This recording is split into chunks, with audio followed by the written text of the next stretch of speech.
Hello, hello, hello, and welcome back to another stream of Boomeadow builds. We are back today in the spring and winter court of Feyawyr, which is a part of my custom homebrew D&D world that has spanned 4 eras, for those who haven't heard it already. So we get together here and I continue to build maps. At the moment we're working on the world map, but going forward we will be working on the town maps and things like that once this whole big project is completed.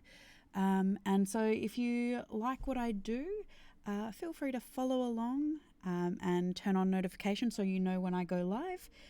Otherwise, you can join me for Boomeadow builds on Wednesdays and Fridays.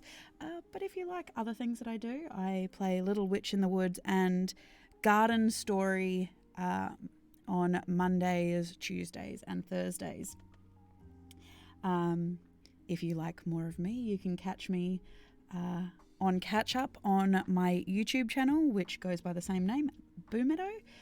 Otherwise, I play in D&D games or other tabletop games. At the moment, I'm part of a Star Wars game on Sunday night over on Evil One's channel, which you can find down in my About section.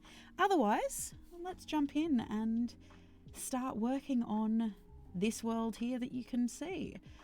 It is a work in progress.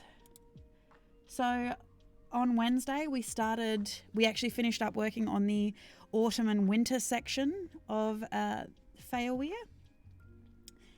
So now we are actually working on spring and winter.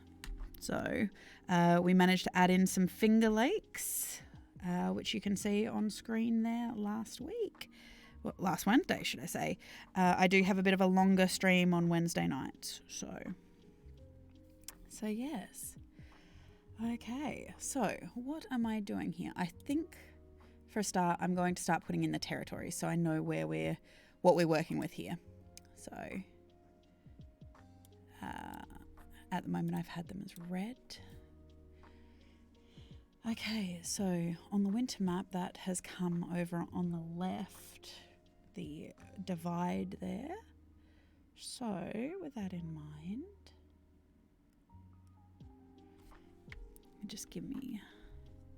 let's have a look here. I actually have the world map in front of me on my iPad so I can actually see what I'm working with here.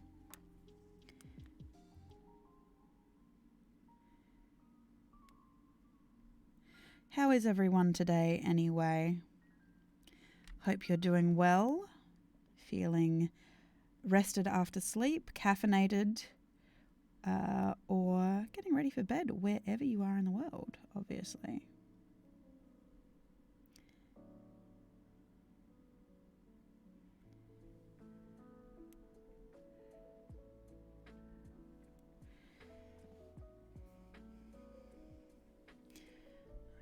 Okay, so let's have a look here, shall we? I think we want to bring this territory line down over here.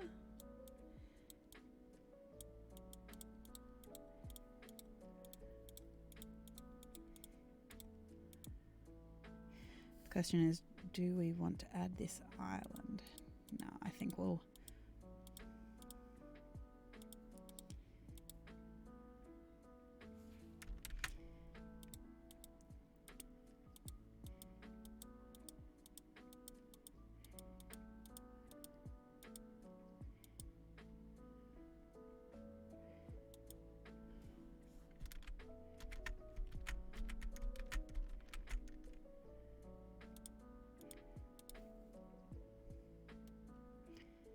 Now I know that this lake here is the end of an area.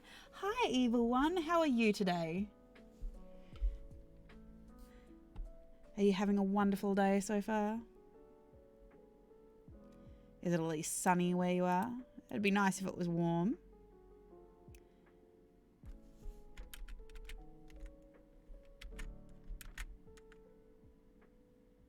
No. Is it storming? What's the weather like where you are today?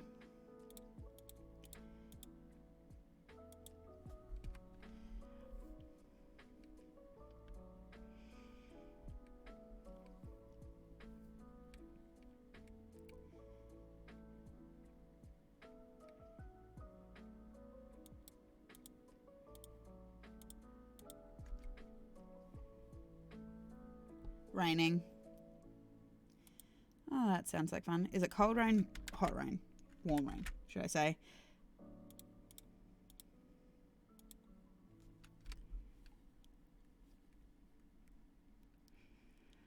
Okay.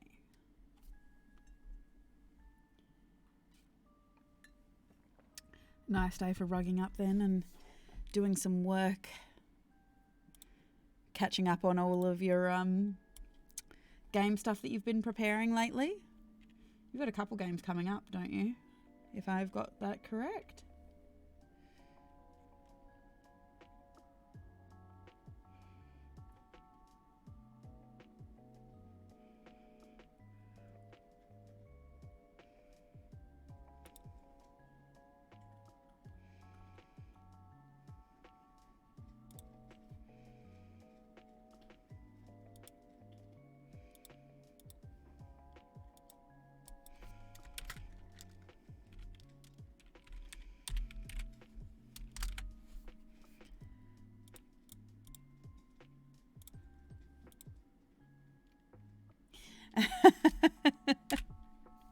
Well, thank you for joining me here today. It is very much appreciated, and having you here will actually make it easier for me to make some decisions and whatnot. We're working on the spring and winter courts of this area.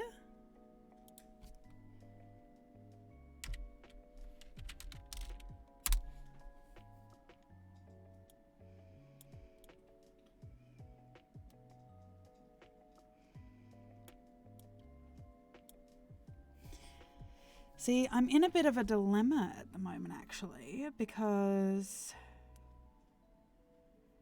these parts of the world I'm looking at, I actually need to name the territories of this area. We've got 3 more territories to go.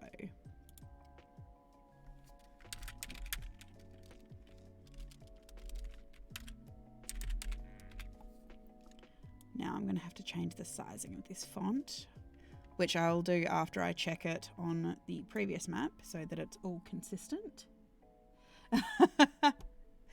Well, I imagine that you are capable of coming up with some sensible names. Maybe.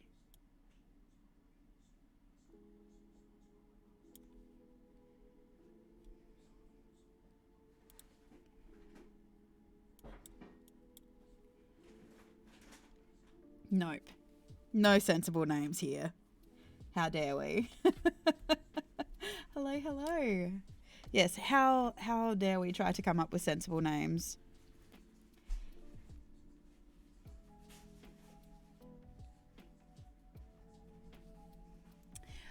What do we think that we could do with a tree name, though? Like, this is the central tree where Idrisil lays, so this is the centre of the Feywild, I guess.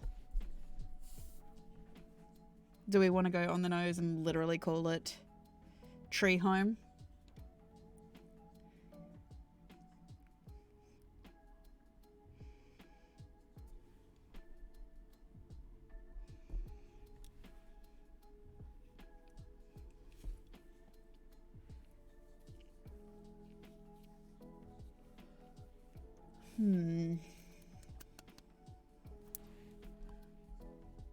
Could always branch it.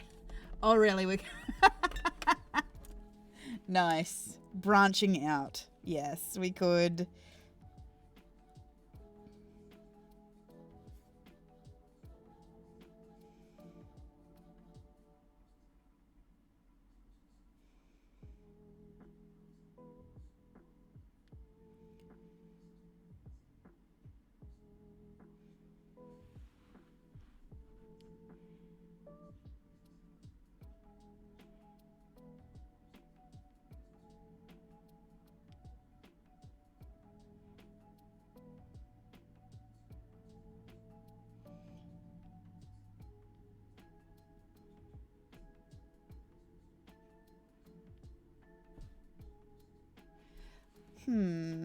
Now this is where it becomes difficult, isn't it? See, I could legitimately find something. Hello, Valcor. Welcome. We're trying to name some territories here, but apparently Evil One is not allowed to name any of the areas of my worlds anymore. We're working on the center of the Feywild where the Tree of Life Yggdrasil is.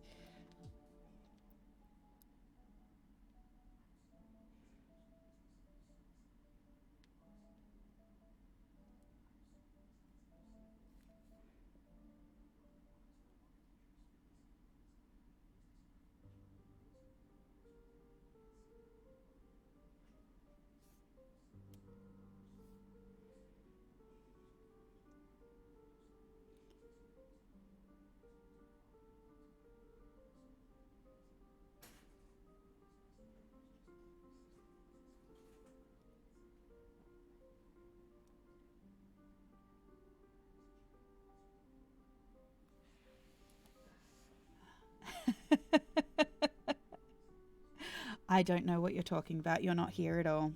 You are the ghost of Valcor's past.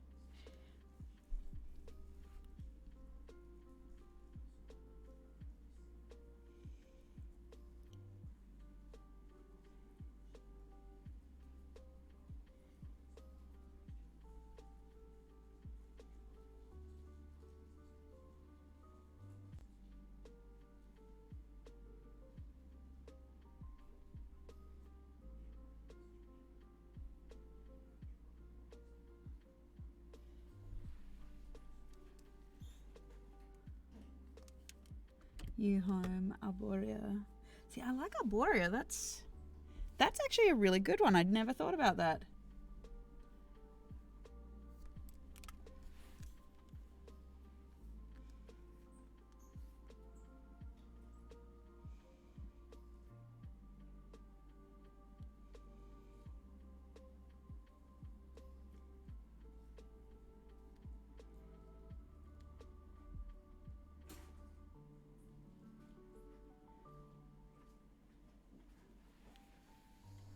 Arborea, Flash Gordon.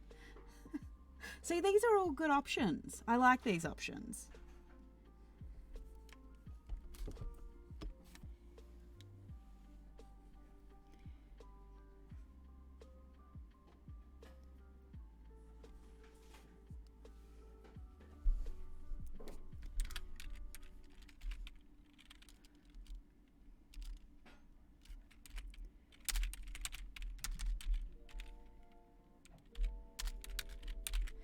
You know what? We might go with Arborealis as the central territory. And this last one.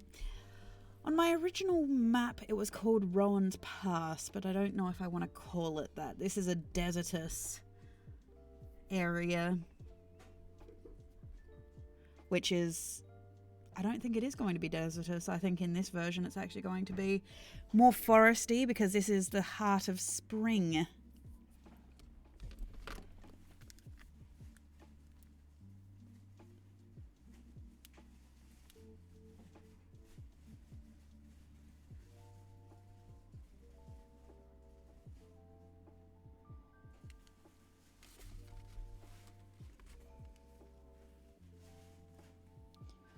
Which...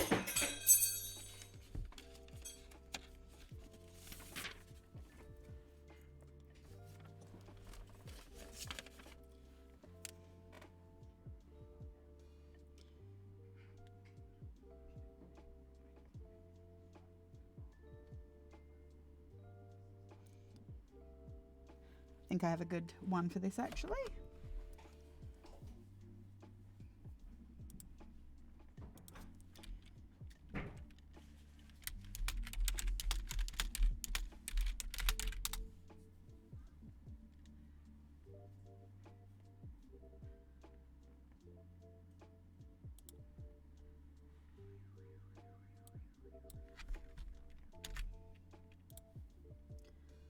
I think I have the name of this one.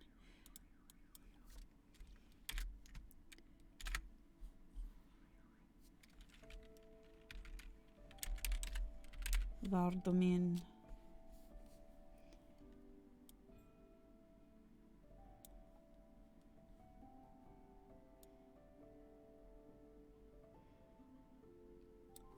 Okay, so now that we've done that,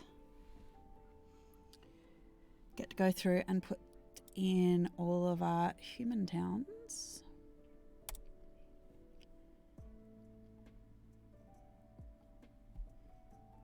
Which I believe are these ones.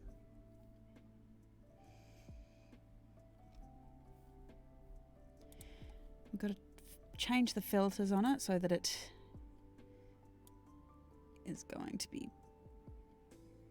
dark enough.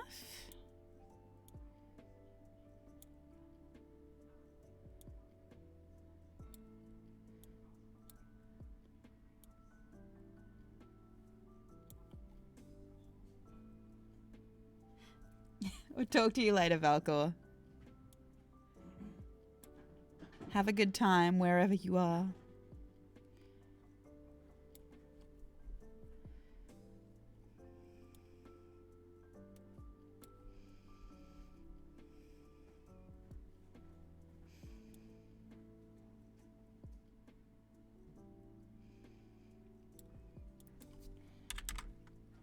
Have to check the size of all these, I think.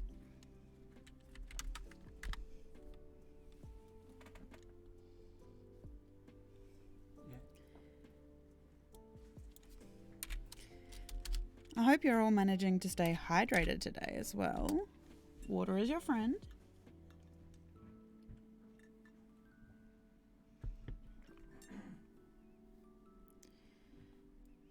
Okay.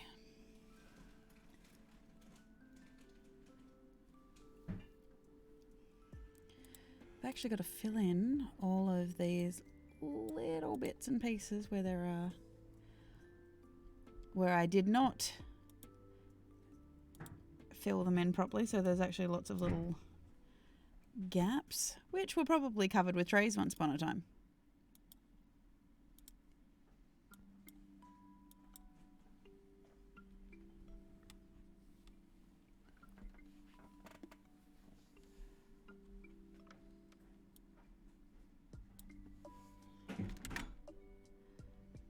The interesting part is, if this was a globe, these two pieces had come together, so that means there would actually be a lake there of some description.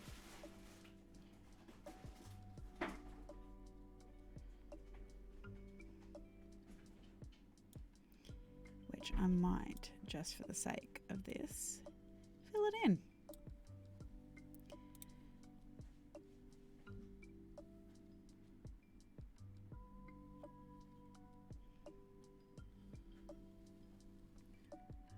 Okay. See, now I feel these are too big. I'm just going to save and bear with me for a moment. I'm actually going to go check what size these tokens are supposed to be so we have consistency across all of the map. So, be right back, everybody.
Okay, back again.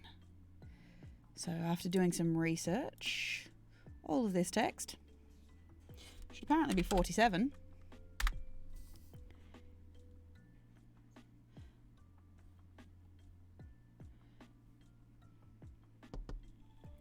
At 0.5 opacity.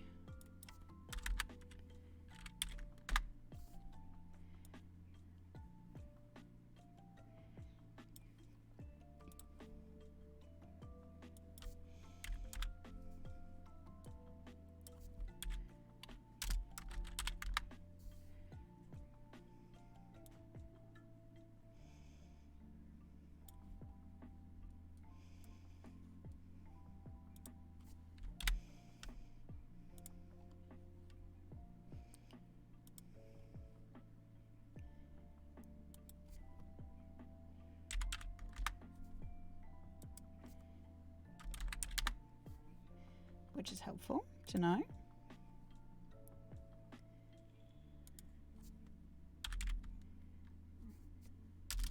$47. Numerical dyslexia there for a second. Vardomin. Okay. Now that we've done that, we can actually come in with our tokens. That, because we didn't use them, we're going to have to create again. But it's okay this time because I know what size they're supposed to be. Haha.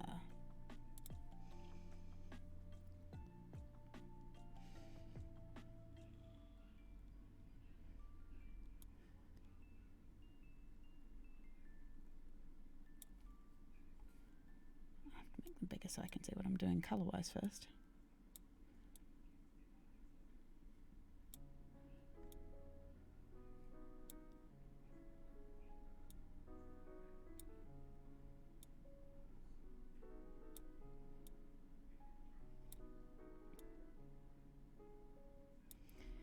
There we go.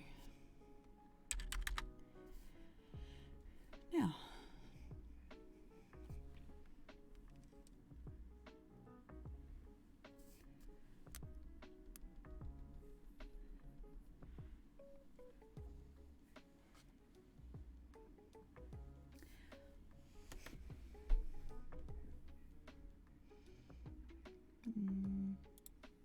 so these are the human settlements basically that we're working on.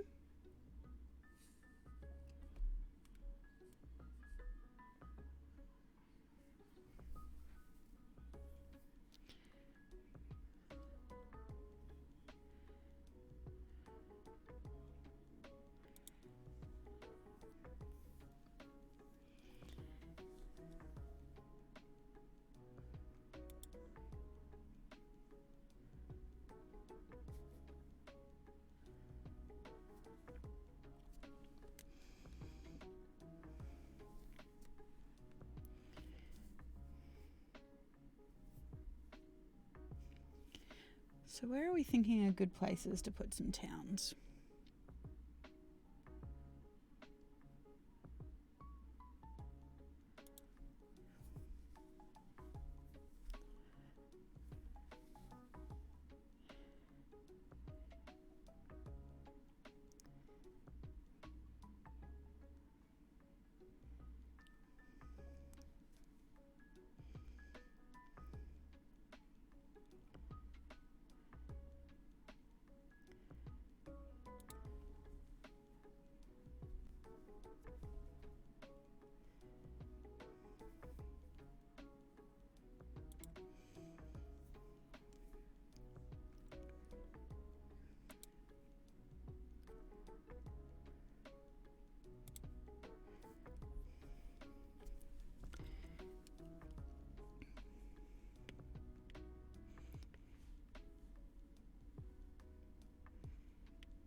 Hello, tape player. How are you today?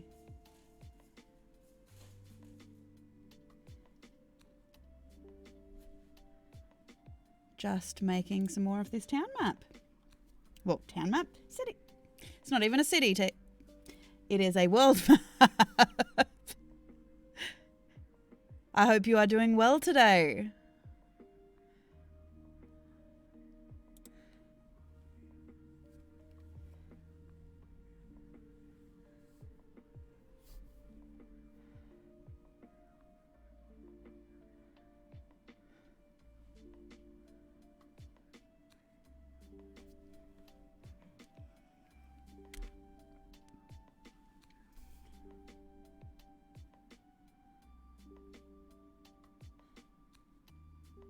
I mean, having more players is definitely a good thing rather than less.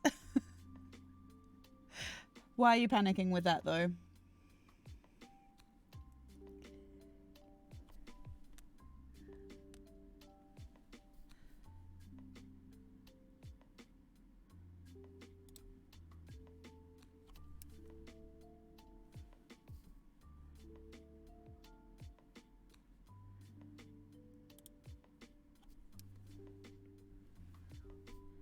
Not nearly ready. Yeah, that tends to be the way. I think Evil One's a bit the same at the moment themselves, trying to be prepared for all of the games that they've got coming up, including the Grung one that we're actually supposed to be running on Wednesday night. Isn't that right, Evil One?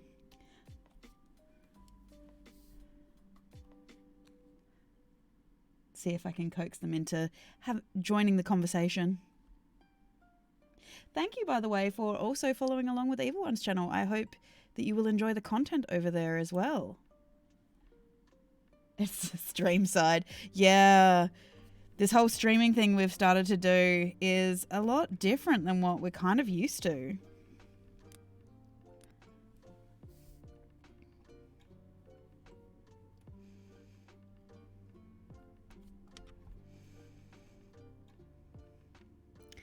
Definitely a lot different from what we used to.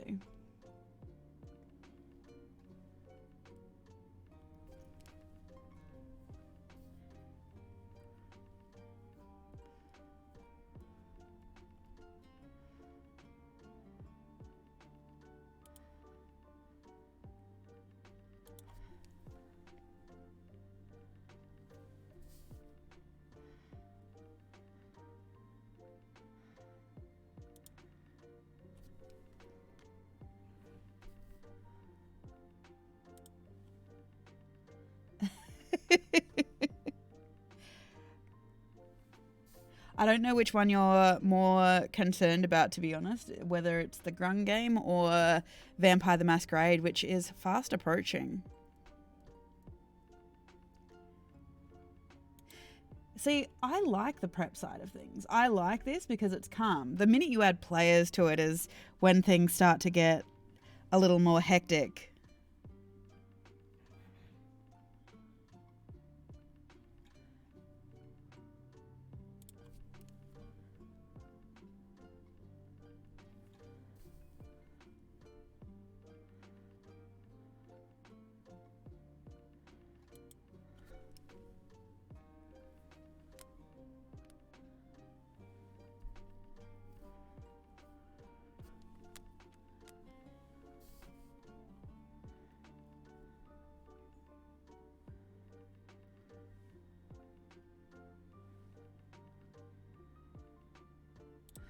Yeah, this part for me is the easy part, to be honest.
So these are all the human kind of settlements in this place.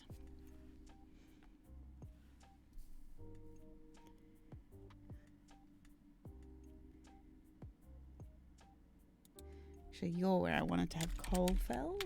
It makes more sense that that's up in the mountains. Whereas you, yeah.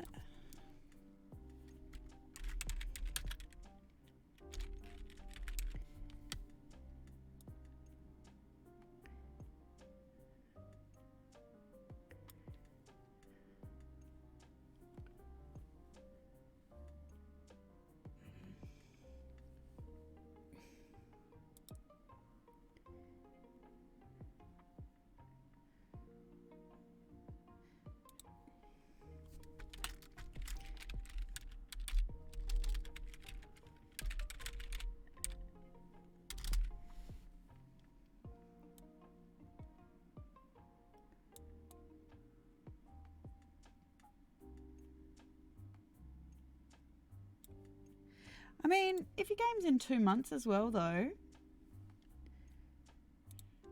hopefully by then you've got everything a bit more sorted.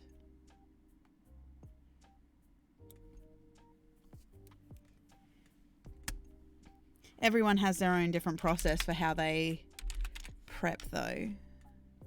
I usually start out with the giant wide world like this, and then I slowly build it as I go. So I'll build the whole world map, and then I'll pick one town to then flesh out, which is where they'll start the campaign, and then I'll build the rest of the towns as we go.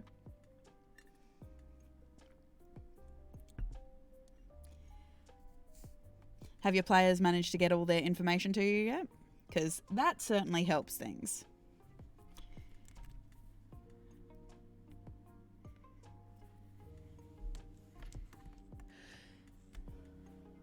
Working on that now. Yeah, it's always the way.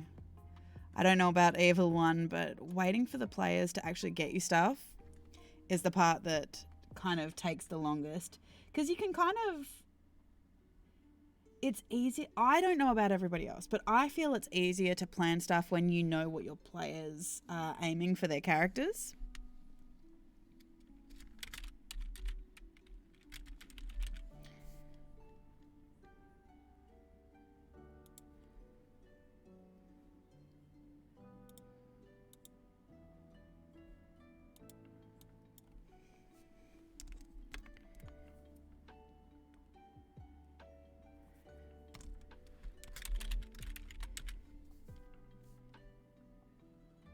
Oh, yeah, definitely. Well, I mean, I started one of my campaigns, the one that I run on Tuesday. I originally started that it was going to be a bounty hunting game. And I think we got 2 sessions in before the players completely derailed that, which is fine. But I don't think we've done much bounty hunting since. It's kind of been a lot of intrigue about the great game, because they seem to be the campaign is kind of centered around Zorvental and them basically stopping the powers that be from destroying the things that the player characters love.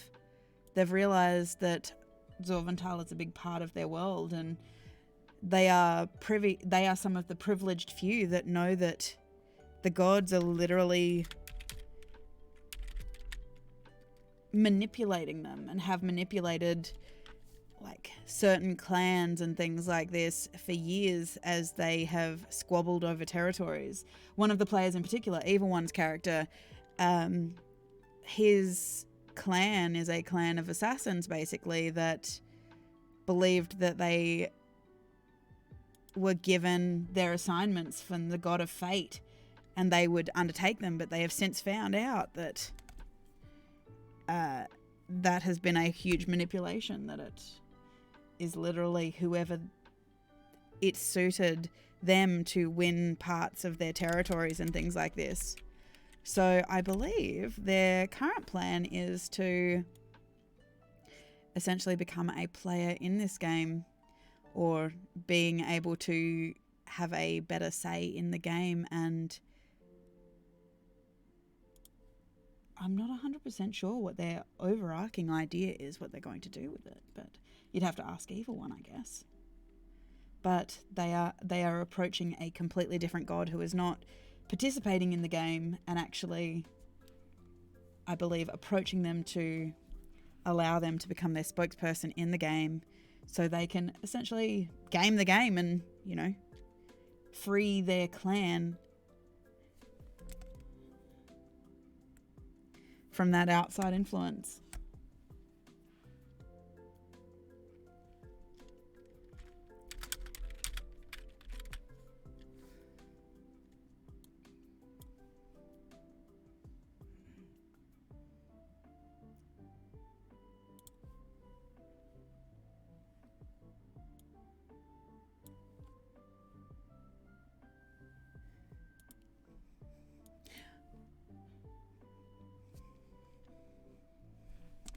It's also fun to get together like this and actually prep together, and, you know, because prepping on your own is kind of a lonely process. I mean, to a certain degree, yes, I do help them plan how they free their clan. We have initiated step 1, which is they needed to get the attention of this particular god that they wanted to serve, essentially as their exarch. Who is a god of battle and honor. So now he has managed to gain an audience with the god at a time of their choosing, to basically try and convince them to sell their pitch and be like, hey, you should probably take me on as your exarch, because I believe these people have not been acting with honor. So... but I think Evil One kind of has a bit of a plan about 5-step plan about how his character Arashi plans to do that. Probably better than I do. And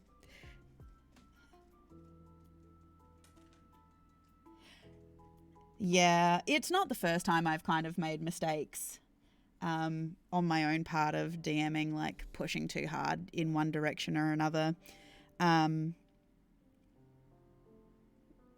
Yeah, over the last 5 years, it has been a bit of a learning curve for me, because I've said before on these streams and whatnot, prior to DMing out of the blue, I mean, it depends on how you define it as messed it up.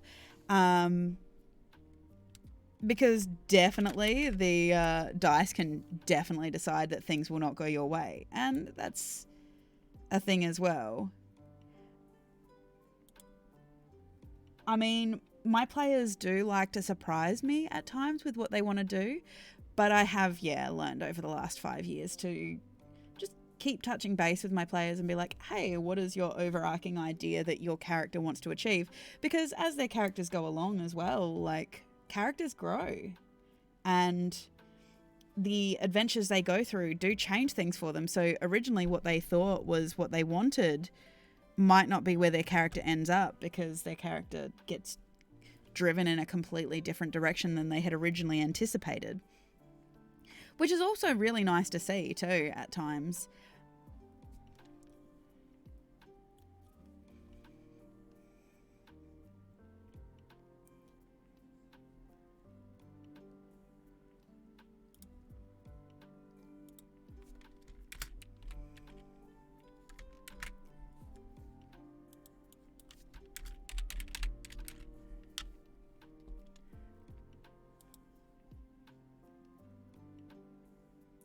Well, that's exactly it as well. Even the way that I DM, I've changed the way that I DM. I've changed the way that I do play sometimes. Because in the beginning I did struggle a bit as a player, because I get really passionate about story building, and not just story building, but actually getting to play. Like, I was obviously in high school, I was a drama kid, so I loved all of that aspect of it. But realizing you can be passionate about the story without getting upset, because it's such a collaborative effort, still telling the story, but not getting upset when things don't go the way that my character wanted them to go. Because, I mean, part of the fantasy aspect of it. Oh, yeah, definitely. A wild magic sorcerer can be a terrible thing to play. The thing I struggled with sometimes is that fine line between, well, it's what my character would do, and also realizing you have to collaboratively play with a group. Definitely. There are definitely certain groups that a wild magic sorcerer works better in. But I think with the right group, it can really work out, especially if I find, yeah, the story goes passionately, but also that realization that it really does matter the kind of group you're with, because generally a wild magic sorcerer, it doesn't matter what group you play a wild magic sorcerer in, as long as the group invests in each other's characters, because usually a good part of a wild magic sorcerer works well in is realizing that a lot of their wild magic is out of their control, and that's not something that they asked for, and you actually need characters other characters who want to actually help that, realize that, help that grow, And I agree, yeah. I've closed down campaigns, not necessarily because I've lost passion, but because, some of the campaigns I've shut down is more because I don't like feeling as a DM, feeling like I'm telling a story and I'm just dragging my players along. That's the worst feeling in the world, because I do this not because I want to just tell my story. And this is something that I have learned as I've gone on, because originally, yeah, I'm like, no, but this is the story. And I have, over time realized this is a collaborative effort. And if I feel like I'm having to drag the characters from place to place and they're just letting the story wash over them and they're not really experiencing it, or, their characters aren't driving the story. One argument I've kind of had with some of my players is they're like, well, I don't want to be a hero. Why would I want to be a hero in the world? Why would I want to do this? Why would I want to save the world? And my argument has literally been, because your character lives in it. If the world's destroyed, your character ceases to exist. From your character's perspective, they don't want the world destroyed, which, the way that I run games and the style of games I run, you have to at least want to save the world, regardless of whether it's good or evil. I don't care. I don't care if they destroy the world themselves, as long as the group is, the group's motivations are there and they're working as a team and, they have their reasons for doing things. So, that's really important, that the characters exist, at least in my games. It's important that the characters want to exist in the world that they live in, that they want to proactively change the world. Not necessarily save or destroy the world, but more change the world. Yeah, and that's exactly it. There is a level of exploration there, and a lot of it ends up being driven by what the characters and the players want to do. And obviously you can see from what the way that I build my maps, I create these really big open worlds. There are stories there for them to discover, but for example, I end up having very roleplay heavy games, and a lot of that is because my players do tend to, in a lot of opportunities, end up talking their way out of problems, which is fine. It's a way to play. But I have had people turn around and complain that there isn't enough combat. And I'm like, you guys literally talk your way out of every predicament you've been in. I want to throw more combat at you, but you guys literally talk yourself out of every conflict. So, I could like, and so when they're out in the wild and things like this, you know, out in forests and stuff, I do have stuff happen to them. I do have them come across wild animals and things like this. But sometimes, like, because, yeah, sometimes there has to be conflict that they just can't talk their way out of. Like, you can't necessarily you can't talk sense into a zombie, for example. But that being said, they didn't have to talk their sense into a zombie that day because the Tabaxi artificer was riding on the back of a triceratops holding a red panda who was holding a shotgun. So, yeah. And hey, one thing I've realized as well, some bad guys, they just cannot reason with. Sometimes, not many owlbears. One, actually, it's funny you say that because one that I did come across, and I believe it is a homebrew item, but it's a cat box mimic. It's basically a mimic that pretends to be a box of cats. It's great for alleyways.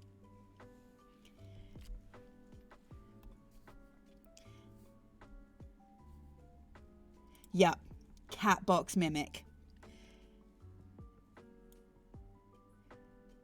Oh, you'd be surprised, especially if you have players who are real animal people.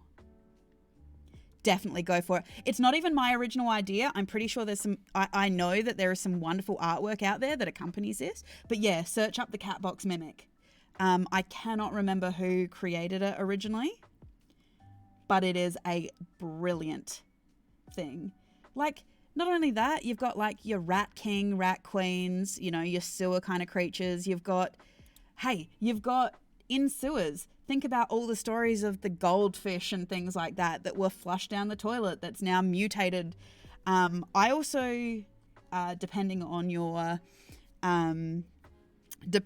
how wastage is dealt with in your cities and things. For example, one thing I do in my fantasy worlds, it's what they use gelatinous cubes for, especially in the smaller towns.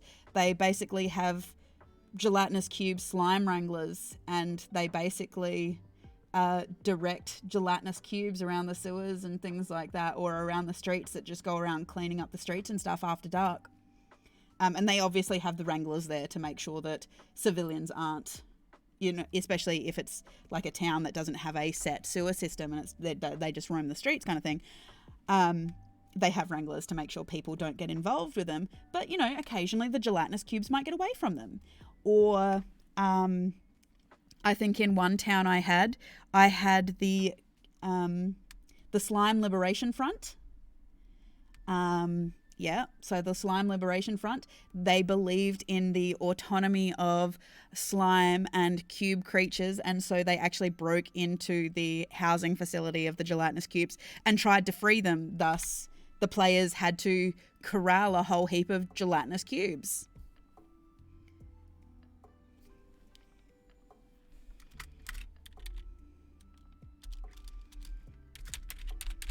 So yeah, and there were some shenanigans, like pretty sure we played some Benny Hill music with that because they just ended up running through the streets a lot, because I believe one player that dealt with that was legitimately leaving food and stuff like this, like jelly beans, and leading them back to the facility. I have also had some idiot players who have tried to jump into a gelatinous cube to save a friend and surprised when they died. I know that Evil One has had some players who have tried to run through a gelatinous cube. That ended well, as you can imagine. But yeah, there are some really great ways of dealing with it, and you know, it's a really fun way to. I think in the most recent town they went to, it was a pirate town. So there were just like barrels of gunpowder, black powder laying around, and a drunk, had basically lit a cigarette next to one of them, and it blew up a building, and they had to rescue some people in the building. So, I mean, this is a good question to ask Evil One if they're still hanging around in chat, because I can't remember exactly how he handled it, but I believe he did allow them to attempt to run through it.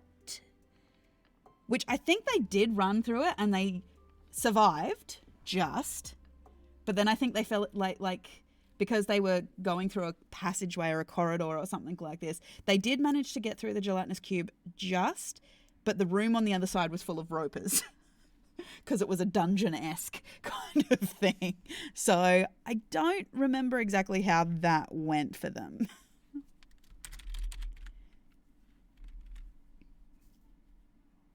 So, yes.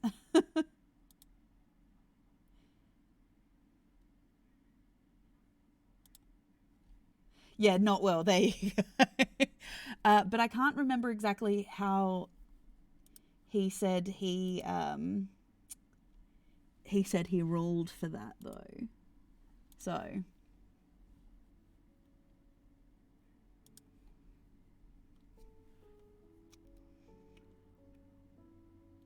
yes, Evil One has been a real. Evil One and I have actually been friends for quite a while now. And I can tell you right now, having friends who are DMs is a really fantastic way to expand as a DM. Just because no two DMs will ever DM the same. There have been references that I'm kind of a bit of a soft touch DM, that I tend to let my players... give my players lots of like fluffy sidekicks and things like this, the marshmallow kind of DM, whereas the way that Evil One tends to be a DM is, I've seen him do some really wonderful things, how he'll get his players to really invest in the NPCs that they're dealing with. And then, situations arise where the players end up having to defend and protect those NPCs because they really care about them. But unfortunately, not everyone survives. This is the unfortunate side effect of being an adventurer sometimes. And, that's a theme that I've kind of explored in my own streams in my own games a little bit, that the realization that being a hero is great for everyone except the hero. There are perks to being a hero and everything like this, but the reality is everyone else in the world will see you as a hero and thank you for what you've done. But the hero is the one that actually has to go through that, live through that. The hero is the one that loses their friends or comes close to losing their friends in combat and stuff like this. And there is that realization that, it's great to be the hero and be recognized as a celebrity, but there's also the downside and the dark side about being a hero, which is you and your friends are literally going out there. People that you care about are going out there to fight. And there is tragedy for the person who is being the hero. There is sacrifice for the hero. And there is that realization that, being a hero is a journey. And in essence, that's what the way that I feel my D&D games are. It's a journey. It's not just you're always automatically a hero. You're not always automatically good at everything. I actually think it's really important that when you create characters as well, so for example, I get my players to roll for stats. We don't usually use like the average or anything like that.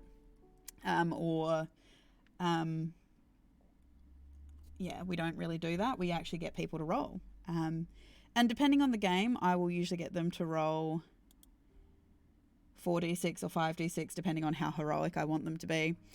And some people roll really well. Some people roll really badly. We have since stipulated, I say we because both Evil One and I get our players to roll for their stats. We have now put in a stipulation that their ability scores, whatever they roll, have to at least add up to, I think it's 71. Yeah, we at least put a cap on it that they have to at least roll a certain average. So they can't be absolutely terrible. I think, standard array or point buy. Yeah, See, I've never really liked that personally for myself because I like the aspect that they might be able to get a 6 on something. But yes, we have since added that they have to at least get an average of 71. They can't have anything below that because, like, I've been there having a character who is so terrible that you just can't have fun when you can't ever roll well. But I think it's important to have some negative stats or something like that occasionally because it adds to that possibility that your character isn't good at everything. No character is ever going to be good at everything. But also you get to see that progression as they go through because especially now there are so many feats, there are so many ways to boost your abilities, but also within the way that I tell my stories, I actually allow my characters to build their skills as well. So, for example, in their downtime, they can actively work towards skills. Yeah, and see, that's exactly it. Like, I think there is that possibility as well that there can be someone who just rolls fantastic stats. However, the way that I kind of look at it as well is, especially in the online system where there's no real way to game the online dice, like you can't have fudged dice rolls and things like this as much because obviously it's all online and whatnot. I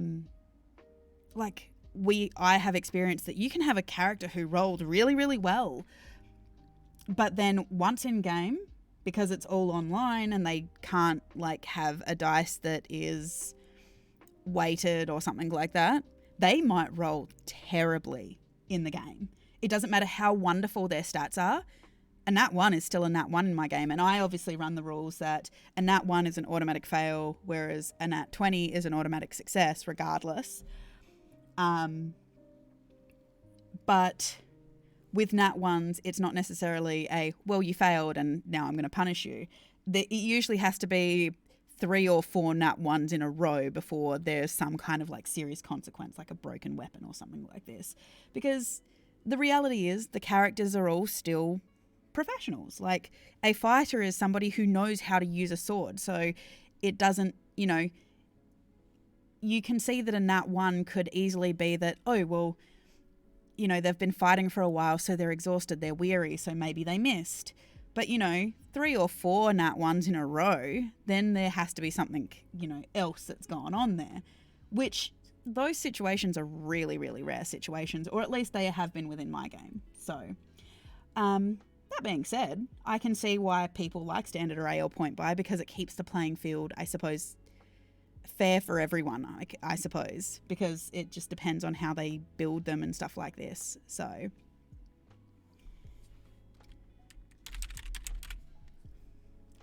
yeah, that's just my personal thing of like, I like the rolled stats because I like the possibility. I've also had players though who have rolled really well and deliberately asked to take like a 6 on something, just so they have like that real negative to play into, like a 6 wisdom or something.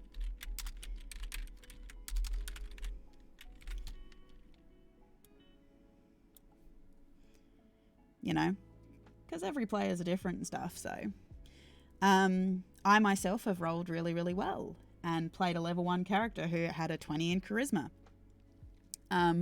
which is possible when you play a half elf and play a warlock, because those are your kind of like stat builds and stuff like this. So it is possible to do,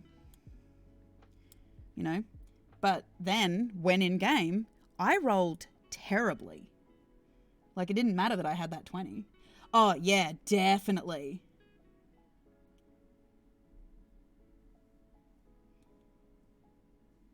Oh, I can definitely agree with that. I think there's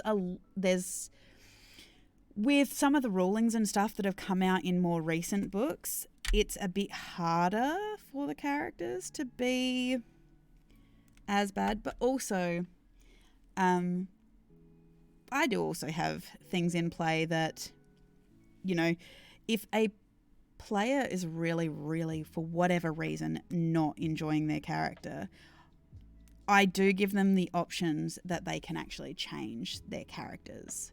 So, like, they can change their class or, Because the last thing I want is someone to be locked into a character that they are just not enjoying playing for whatever reason. You know, I want my players, because this is a thing. This is a game. Like, regardless of how passionate you get about your character and your story and things like this, it's a game. And when we all get here together to play, we're doing it as an escape and for fun.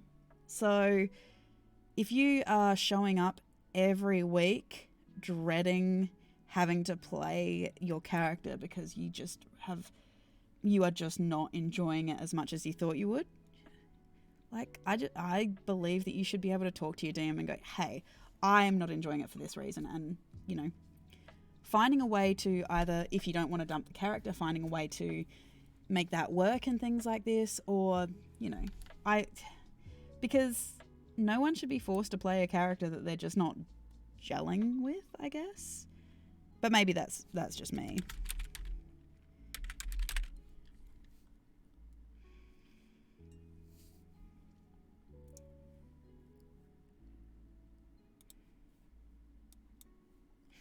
Okay, I think in putting in these last towns, we've got 2 more towns to put in. And then I think we'll be done for the day.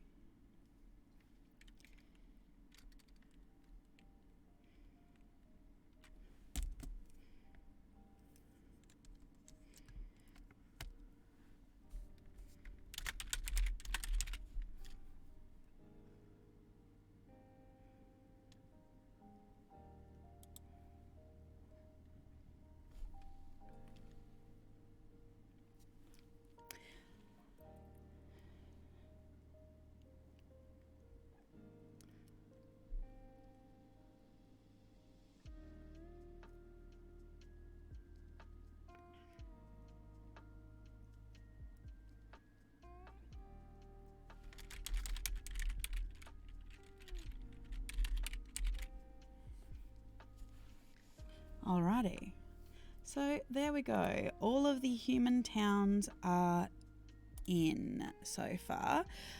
When we come back on Wednesday, we'll be putting in all of the Fey and Elven towns and things like this, and continuing to work on the spring and winter courts of this part of the Feywild. Thank you to everybody who showed up, to everyone who joined in the chat. Thank you, Tape Player, Valcor, Evil One. Thank you so much. I have really enjoyed having you here. Really enjoy talking D&D and finding out different styles and things like this, you know, because this is what we do in this community, I guess. I am here usually Monday to Friday doing various different things. If you like my Boomeadow build stuff, that is on Wednesdays and Fridays.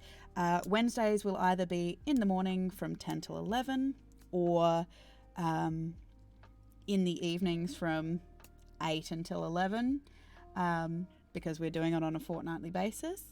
Otherwise, I will see you all again next week. If you like what I do, please continue to follow, turn on notifications to see when I'm here. If you miss this, you can watch it either in repeat or on the Boomeadow YouTube page. Otherwise, it was lovely chatting with you, and I will see you all back on Monday for Little Witch in the Woods. Have a great weekend, and I'll talk to you all later. Bye.